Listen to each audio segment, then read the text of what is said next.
오늘은 에스겔 29장 8절에서 16절까지 말씀입니다. 29장 8절에서 16절까지 말씀있습니다. 그러므로 주 여호와께서 이같이 말씀하셨느니라. 내가 칼이 내게 임하게 하여 내게서 사람과 짐승을 끄는 즉 애굽 땅이 사막과 황무지가 되리니 내가 여호와인 줄 그들이 알리라. 내가 스스로 이르기를 이 강은 내 것이라. 내가 만들었도다 하도다. 그러므로 내가 너와 내 강들을 쳐서 애굽 땅 믹돌에서부터 수에네고 구스 지경까지 황폐한 황무지고 사막이 되게 하리니 그 가운데로 사람의 발도 지나가지 아니하며 짐승의 발도 지나가지 아니하고 거주하는 사람이 없이 40년이 지날지라.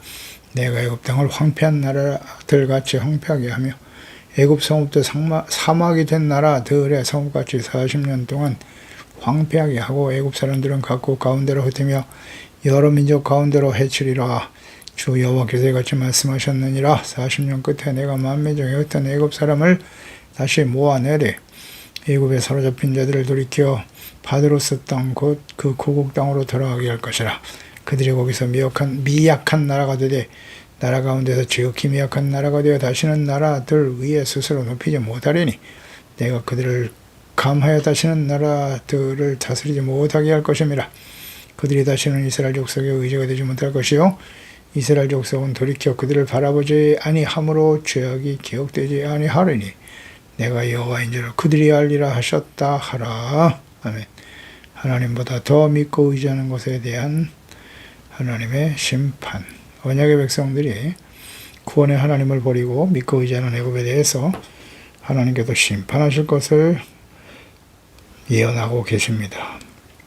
애굽 왕 바로는 자신을 신으로 만들어 숭배하게 하였습니다. 이러한 교만이 바로 왕과 애굽에 대한 하나님의 심판의 근거가 되는 것이죠. 교만한 권력자들의 전형적인 모습을 가지고 있습니다.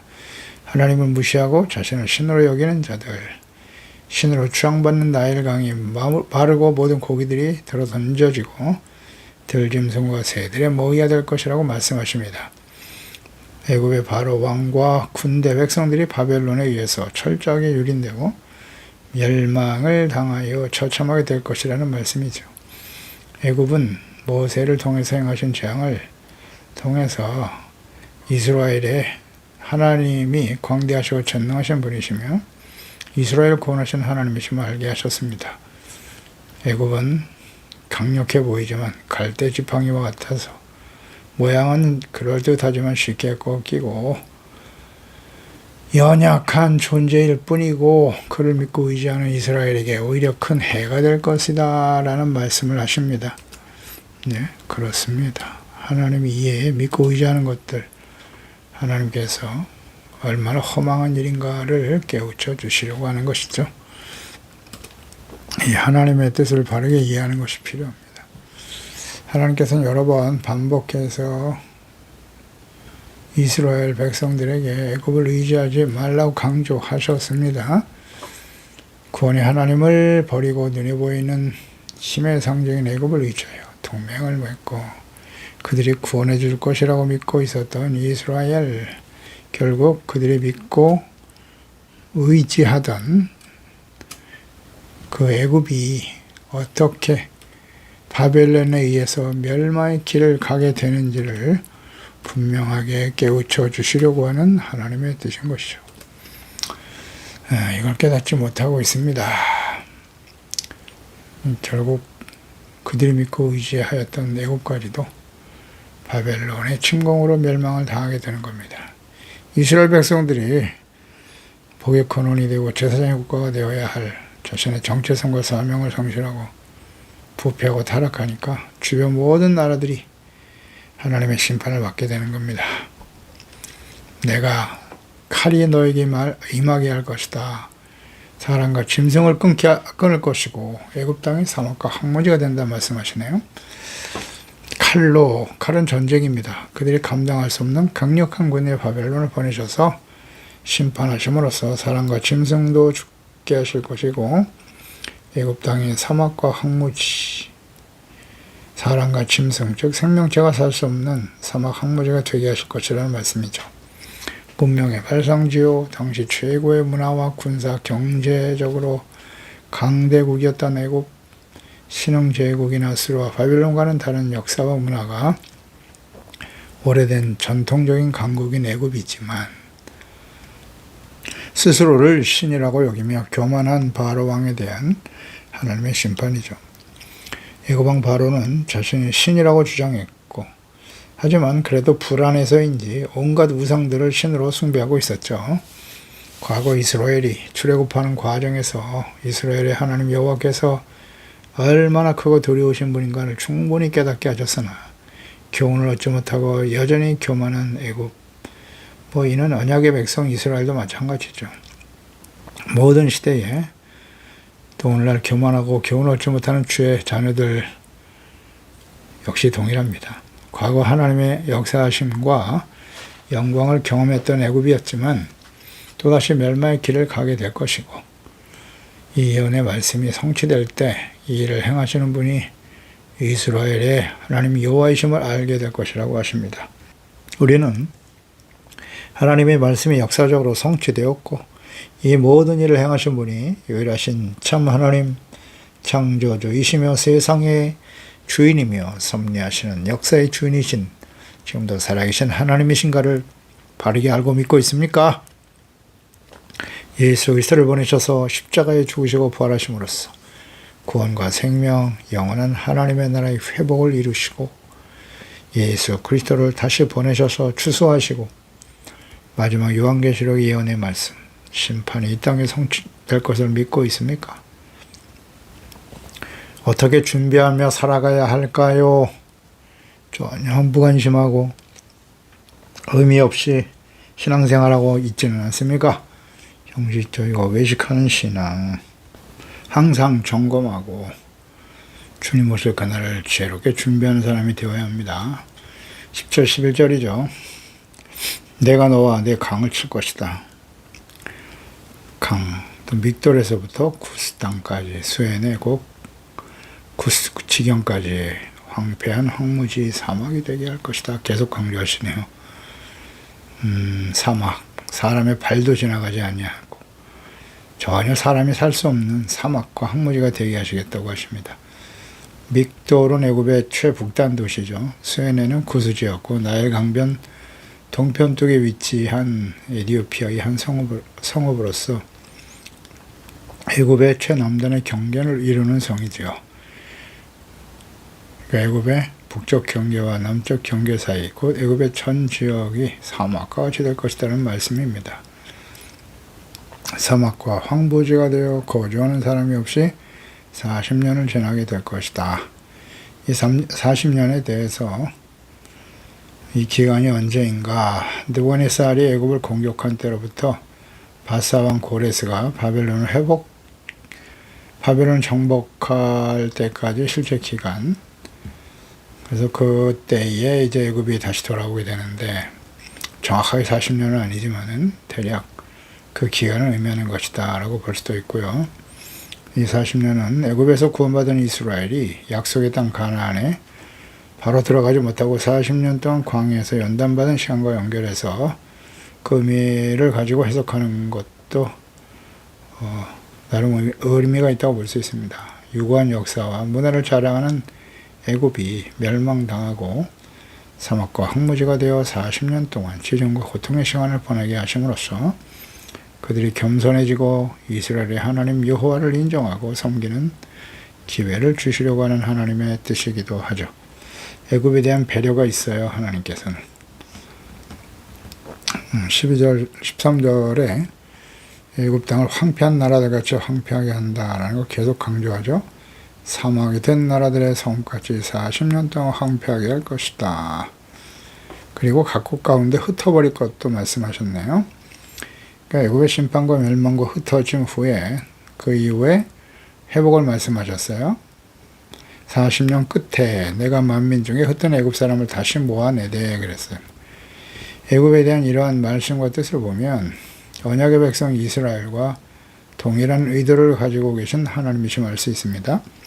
다른 이방 나라들, 대적들은 대부분 심판과 멸망, 그리고 영원히 기억되지 못할 것이다. 사라져 버릴 것이다 라는 말씀하셨는데요. 애굽은 그렇지 않고 40년의 고난의 시간을 지나고 나면 다시 회복을 약속하고 계시네요. 오랜 전통의 강호인 애굽은 사실 신흥 제국인 바벨론에 대해서 크게 경계하지 않았습니다. 그러나 하나님의 심판의 도구인 바벨론에 의해서 결국 심판을 받아 멸망의 길을 가게 될 것이고 40년 연단의 시간이 끝나고 이스라엘이 회복되어질 때 함께 돌아오게 될 것을 강조하시네요. 바벨론이 침략으로 시작된 애굽의 고난의 시기가 끝나면 애굽의 회복이 다시 이루어질 것을 예언하신 말씀은 바사왕 고레스가 식민지 국가에 대한 배려로 그들을 돌아가게 하죠. 다시 돌아가도록 하라. 그래서 이제 이스라엘이 그 중심에 있는 것이죠. 하나님께서 70년 이후에 바벨론 포로 생활을 마치고 다시 돌아올 것이다 라는 말씀. 그러니까 이스라엘이 중심인 거예요. 고레스 왕을 감동시켜 이스라엘을 회복시켜 돌아오게 하실 때 모든 식민지 국가를 회복시켜주는 일들이 있었습니다. 그때 이제 애굽도 다시 돌아오게 될 것이다 라는 말씀하십니다. 그러니까 14절 15절에 보면 사로잡힌 자들 돌이켜 바드로스 땅 고국 땅으로 돌아오게 할 것이다 라는 말씀하십니다. 돌아오긴 하는데 지극히 미약한 나라가 되어 다시는 다른 나라들을 위해 스스로 높이는 일이 없게 될 것이다. 바드로스는 애굽의 대표적인 도시죠. 애굽의 최초의 왕이 태어난 도시이기도 하고요. 그래서 하나님의 심판으로 멸망당해 흩어져 살았던 애굽 사람들이 다시 돌아오게 될 것이다. 그러나 이전과 같이 강국이 아니라 미약한 나라가 될 것이다. 나라들 위해 스스로 높이지 못한다. 이 미약하다 히브리어 샤팔라인데요. 욕보이다, 내리누르다. 즉 교만에 대한 하나님의 형벌과 관련돼 자주 사용된 단어입니다. 샤팔라. 이는 애굽이 회복되지만 이전과 같이 완전히 회복되지 못할 것이다 라는 말씀입니다. 그리고 그 원인이 애굽의 이전 교만에 대한 하나님의 형벌이 얼마나 두려운 것인가를 잘 말씀하고 있는 것이죠. 그 하나님을 무시하고 스스로 자신을 신으로 여기며 교만한 자들에 대한 하나님의 심판이 이와 같다. 하나님의 뜻이에요. 그 애굽을 다른 이방 나라들과 차별하심으로써 이스라엘과 같이 회복을 약속하시는 이유는 하나님께서 애굽이 아브라함의 약속, 아브라함의 후손을 번성하게 하실 것이다 라는 언약을 성취하기 위해서 요셉을 먼저 보내시고 야곱의 가족들이 애굽에 기거하게 하시고 그곳에서 약속의 말씀처럼 크게 번성하는 계기가 되었기 때문이에요. 이미 하나님께서는 이와 같은 계획을 갖고 계셨죠. 창세기 15장 13절 14절에 보면 여호와께서 아브라함에게 이르시되 너는 반드시 알라. 내 자손이 이방에서 계기되어 그들을 섬기겠고 그들은 400년 동안 대략 430년이죠. 내 자손을 괴롭힐 것이고 그들이 섬기는 나라를 내가 징벌할 거고 그 후에 내 자손이 큰 재물을 이끌고 나오리라.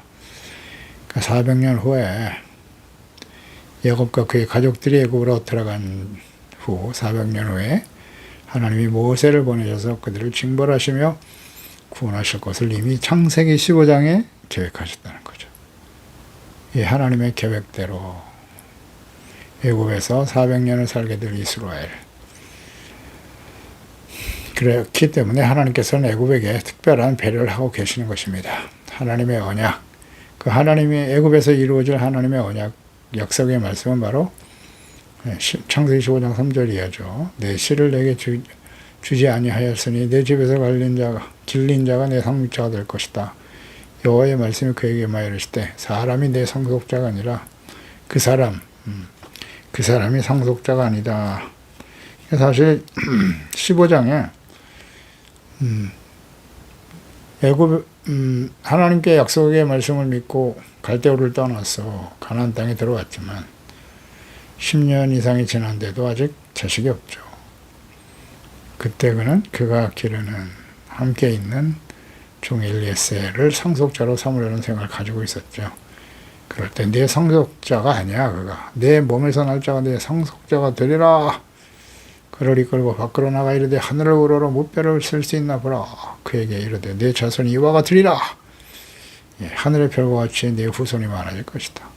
아브라함이 여호와를 믿으니 여호와께서 이를 그의 의로 여기셨다. 대략 85세 나이에 이 말씀을 받았는데 아멘 했습니다.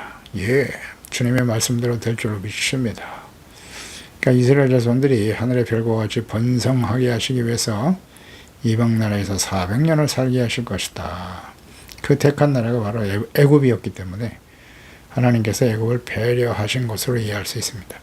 대부분 이스라엘 주변 나라들은 이스라엘을 대적하고 공격하고 고통을 주는 가시와 같은 존재들이었지만 애굽은 언약의 백성 이스라엘이 번성하게 되는 과정에서 중요한 하나님의 말씀을 이루는 어떤 면에서 선하게 사용된 측면이 있기 때문일 것입니다.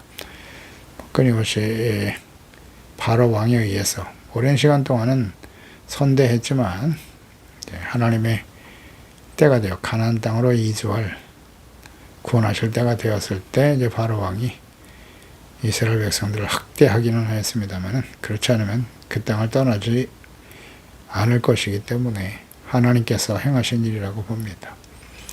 어쨌든 하나님께서는 애굽에서 이스라엘 백성들이 크게 번성하게 되었다. 이제 하나님의 계획 속에 애굽이 있었기 때문에 그런 과정을 통해서 애굽이 이스라엘의 하나님을 알기를 원하셨죠. 그들이 하나님을 알고 하나님을 경외하는 기회가 되게 하셨던 것인데 하나님의 백성들도 하나님을 버리는데요. 주변 나라 이방인들이 하나님을 알고 섬긴다고 하는 것은 정말 어려운 일입니다. 그러니 늘 우리가 묵상하는 바입니다만은 이방인 중에 이방인이고 수천 년이 지난 이 시대에 말이에요. 우리가 예수 그리스도를 알고 믿어 구원받아 하나님의 자녀가 되었다. 놀라운 기적입니다. 애굽 보세요. 430년 동안 하나님의 언약의 백성 이스라엘을 품고 있었는데도 그들과 함께 살아가면서도 또 하나님이 행하신 그 놀라운 기사와 이적을 직접 역사 속에 경험했지만 하나님을 믿지 않습니다. 이스라엘은 말할 것도 없고요. 하나님의 아들 그리스도를 보내셨는데 아직도 그리스도를 인정하지 않잖아요. 2000년이 지났는데도. 절대 믿지 않습니다. 그러니 우리가 예수 그리스도를 알고 하나님을 알고 믿어 하나님의 자녀가 되어 이게 할렐루야입니다. 놀라운 기적이 일어난 것입니다. 얼마나 큰 은혜인데요. 그리고 하나님께서 애굽을 심판하시고 40년 동안이나 황무지가 되게 하신 결정적인 이유는 뭐냐? 16절에 나와 있네요. 이스라엘의 족속의 의지가 되지 못하게 할 것이다. 이게 하나님의 애굽을 심판하시는 중요한 이유 중에 하나네요. 이스라엘 족속은 돌이켜 그들을 바라보지 않게 될 것이고 그 죄악이 기억되지 않을 것이다. 다시는 이스라엘 족속의 의지가 되지 못한다. 그러니까 하나님을 믿고 의지해야 될 이스라엘이 바벨론의 침략과 멸망에 대한 예언의 말씀을 들었을 때 그 원인이 무엇인가를 생각해야 할 거 아니에요. 그런데 하나님이 왜 우리를 심판하시느냐? 하나님은 결코 그렇지 않아요. 거짓 선지자 때문이에요. 어리석고 판단력이 없는 무분별한 왕들과 지도자들, 정치 권력과 부안해동하면서 자신의 이익을 추구했던 거짓 제사장, 거짓 선지자들, 그들 때문에 결국 이스라엘이 멸망의 길을 가게 되는 것인데요. 하나님이 왜 바벨론을 들어 심판하시는가? 그 이전에 벌써 히스기야 왕 시대에 북이스라엘이 아수르에 의해서 멸망을 당했지 않습니까? 열지파, 이스라엘의 열지파가 멸망을 당했습니다. 아수르에. 교훈을 얻지 못합니까? 왜 그런 일이 벌어진 것입니까? 하나님께서 호세아 선지자도 그랬고 이사야 선지자를 통해서 충분히 말씀하셨잖아요. 그들이 하나님을 버리고 우상을 섬기고 돌이키지 않은 결과가 이와 같다. 아니, 교훈을 얻지 못하는 거예요. 하나님의 백성들이 말입니다. 하나님을 버리고 우상을 섬기는 결과는 이와 같다. 그 이스라엘, 그들이 하나님을 바르게 섬기지 못하기 때문에 그리고 이제 바벨론이 공격한다니까 그러면 애굽을 의지하면 되지. 하나님께 회개하고 돌아올 생각을 전혀 하지 않아요. 정말 완악하지 않습니까? 이거 이스라엘, 이것이 하나님의 자녀 백성들의 모습이에요. 오늘날 이 시대 우리의 모습이고요. 그래? 그러면 애굽을 의지하겠다고? 그러면 애굽이 어떻게 되는지 보여주마. 그래서 이 말씀을 하시는 거예요.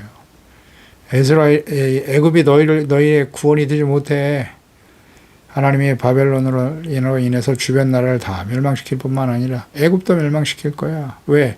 너희들이 믿고 의지하고 그들을 구원의 주로 생각하며 가서 구원을 구걸하고 있으니 그게 얼마나 헛된 일인지 보여주마. 애굽을 신뢰하지 말라는 경고와 교훈입니다. 그러니까 하나님 이외에 믿고 의지하는 대상이 무엇인가를 잘 생각해 보세요. 하나님을 믿고 의지하며 하나님의 태세를 받는 하나님의 나라 거룩한 백성이 되어야 할 영원한 언약의 백성, 제사장의 나라, 복의 근원이 되어야 할 이스라엘이 부패하고 하나님을 버리고 우상을 섬기며 악을 행하고 돌이키지 않을 때 그들이 믿고 의지하는 모든 나라, 민족, 세력들 모두 다 하나님의 심판으로 멸망을 당하게 하심으로써 그들을 믿고 의지하는 일이 얼마나 허망한 일인가를 깨닫게 하시는 것입니다. 오늘 그대로 적용할 수 있습니다. 우리 가운데 적용되는 말씀이에요. 하나님 이외에 예수 그리스도 이외에 믿고 의지하는 대상은 무엇입니까? 재물입니까? 자신의 지혜와 지식과 능력, 대부분 재물이에요. 권력, 자신의 재물과 이익을 주는 권력자들, 혹은 부자인 부모, 혹은 가족들, 친지들, 대부분 믿고 의지하는 대상이죠, 이런 것들이. 근데 하나님의 자녀들이 하나님을 버리고 그리스도를 버리고 이것들을 믿고 의지하게 되면 어떻게 되나요? 함께 하나님의 심판에 직면하게 될 것이다. 우리가 믿고 의지하는 것을 하나님이 치신다고요. 하나님께 돌아오지 아니하고 자신의 지혜와 지식, 능력 얼마나 허망한 것인가를 깨닫게 하실 겁니다. 복의 근원이 되어야 할 또 구원과 생명을 얻도록 부르심을 받은 하나님의 자녀들이 하나님과 말씀을 버리고 부패하고 악을 행하면 두로와 애국과 같이 믿고 의지하는 모든 대상들의 심판을 당하게 됩니다. 부르심의 목적과 정체성 회복에 힘써야 합니다. 진정 내가 믿고 의지하는 것은 하나님이십니까? 아니면 재물입니까? 하나님과 재물 결코 두 주인을 섬길 수 없습니다. 사랑과 가치를 하나님께 두고 계십니까? 아니면 재물, 권력, 자기 자신의 능력에 두고 있지는 않습니까? 디모데전서 6장 10절이야죠. 돈을 사랑하며 일만하게 뿌리가 되나니 이것을 탐내는 자들은 미혹을 받아 믿음에서 떠나게 되는 겁니다. 많은 근심으로 자기를 찌르게 되고 그러므로 오직 너 하나님의 사람아 우리가 예수 그리스도를 믿고 구원받은 하나님의 자녀들이라면 이런 것들을 피하라고 하십니다. 의와 경건, 믿음과 사랑과 인내 온유를 따라야죠. 믿음의 선한 싸움을 싸우라. 영생을 취하라. 이 땅에 영원한 것은 아무것도 없어요. 오직 하나님과 예수 그리스도를 믿고 의지하며 나아가야죠. 죄악과 싸워 이기는 자가 되어야죠. 이를 위해서 내가 부르심을 받았다는 사실을 알고 계시나요? 많은 사람들 앞에 선한 증언을 하였도다. 또 우리의 정체성 항상 잊지 마세요. 베드로전서 2장 9절이죠. 너희는 택하신 족속 왕같은 제사장 거룩한 나라 그의 소유가 된 백성이다. 그리고 너를 기이한 빛에 들어가게 하신 이 아름다운 덕을 선포하게 하려 하심이니라. 예수 그리스도의 놀라운 구속의 은혜를 전파하고 증거하는 증인이 되도록 하기 위해서 부르셨다. 베드로전서 3장 9절이죠. 악을 악으로 욕을 욕으로 갚지 말고 도리어 복을 빌라. 이를 위하여 너희가 부르심을 받았다. 이는 복을 이어받게 하려 하심이니라. 욕을 욕으로 갚지 마라. 선으로 악을 이겨야지요. 이것을 위해서 부르심 받은 거예요. 베드로후서 1장 10절에도 형제들아 더욱 힘써 너희 부르심과 택하심을 굳게 하라. 너희가 이것을 행한 즉 언제든지 실족하지 아니하리라. 아멘입니다. 주님 앞에 부끄러움이 없이 설 수 있도록 부르심의 목적과 정체성에 대한 분명한 이해를 가지고 지혜롭게 준비하여 깨어있는 종들이 되어야 할 것입니다. 기도하겠습니다. 하나님 아버지, 오늘도 주의 말씀을 묵상합니다. 하나님께서 주변의 모든 이스라엘의 대적들을 멸망하시고 심판하시는 과정을 우리는 묵상합니다. 왜 그들이 심판을 당하게 되었나요? 사실은 그들이 교만하죠. 이스라엘 백성들과 함께하면서 살아계신 하나님, 이스라엘의 하나님을 충분히 알 수 있는 기회가 주어졌지만 그들은 하나님과 이스라엘을 무시하고 조롱했습니다.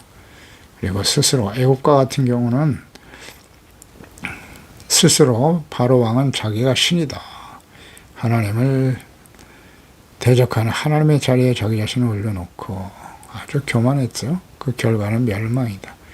그러니까 애굽이 교만을 멸망을 당했습니다마는 애굽을 심판하시는 가장 중요한 이유 중에 하나는 이스라엘 백성들이 언약의 백성 이스라엘이 구원의 하나님 영원하시고 살아계신 하나님을 믿고 의지해야 될 그들이 말입니다. 제사장의 나라로서 하나님의 영광을 나타내야 될 그들이 복의 근원이 되어야 할 하나님의 백성들이 하나님을 버리고 반역하고 주변에 있는 힘 있는 나라들을 믿고 의지하며 그들이 섬기는 우상을 따라가는 이런 패역한 삶을 보였습니다. 이스라엘이 더 이상 애굽을 의지하지 못하도록 그들이 너의 구원이 되지 못함을 깨닫게 하시려고 애굽을 심판하신다고 하십니다. 오늘 우리가 예수 그리스도를 믿고 하나님의 자녀가 되어 살아갑니다.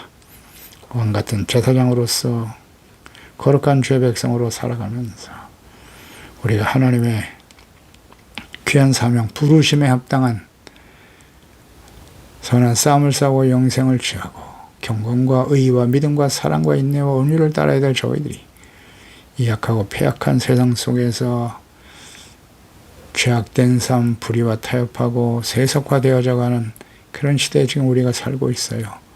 하나님의 부르심과 정체성을 분명히 회복하고 온전한 모습으로 부르심에 합당한 삶을 살아가는, 그래서 실족하지 아니하고 오히려 흠이 없고 거룩한 모습으로 다시 오실 주님을 맞이할 수 있는 부끄럼 없이 주님 앞에 서게 하소서. 믿음을 지키고 선한 싸움을 싸우고 하나님 앞에 의의 면류관을 받아 누리는 우리 모든 지체 가족들 자녀들이 다 되게 하소서. 예수님의 이름으로 기도드리옵나이다. 아멘.